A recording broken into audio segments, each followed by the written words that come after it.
Am I wrong for not going after my baby's father? I am a 23-year-old woman. I met my son's father through some friends.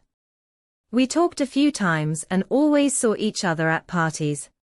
One day, there was a party at his house. I went and we ended up staying. It was a one-night thing, and then I went home.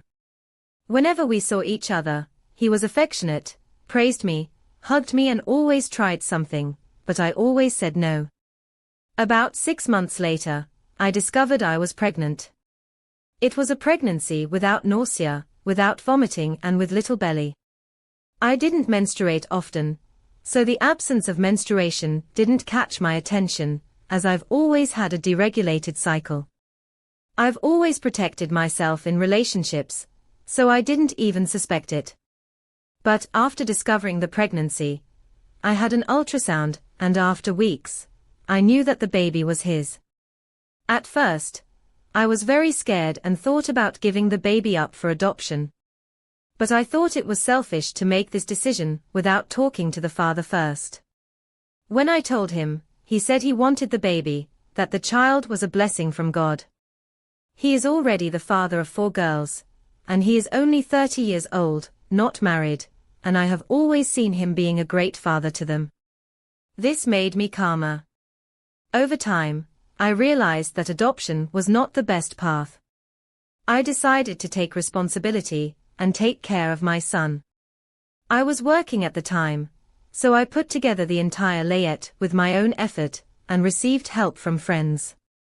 He helped me with some pharmacy items, but only because I asked. The baby was born naturally, beautiful and healthy. I sent a photo to the father, and he said he would visit the next day, as the hospital's visiting hours were over. On WhatsApp, he said he wanted to choose the baby's name. I said the name would be Enrique, and he replied that he didn't want that name, that his father deserved to choose it. I proposed a composite name to please both of them, but he said the name would be Arthur Arrasquita, yes, after a football player. The next day, I left the maternity ward and he came to visit us with a friend. I was exhausted after 30 hours of labor and practically no sleep. As soon as he saw me, he turned to his friend and said, So, I told you that when a woman has a baby she gets devastated. He tried to humiliate me right after our son was born, in front of my father and his friend. The friend had no reaction. I said, Really? And he replied, What do you want me to say? That you look beautiful. You look wonderful, love. I replied, I don't want you to say anything. Furthermore, he said that if the name wasn't what he wanted, I would find another idiot to register the child. I swallowed hard, so as not to stress myself, and left. 3 days later, I went to register the baby and told him I would be there at 2 p.m. He arrived late, and when he arrived, he asked, Are we okay with the name? I said, Yes, it will be Enrique. Then he turned to the clerk at the registry office and said he was no longer going to register because of a discrepancy. Since then, 8 months have passed. He never tried to find out more about his son, he never offered financial help, he didn't register, and the certificate only says my name.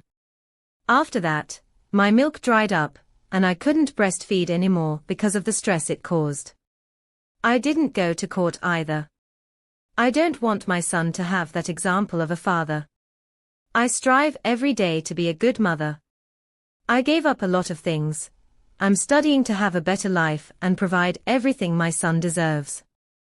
Am I wrong for not going after him?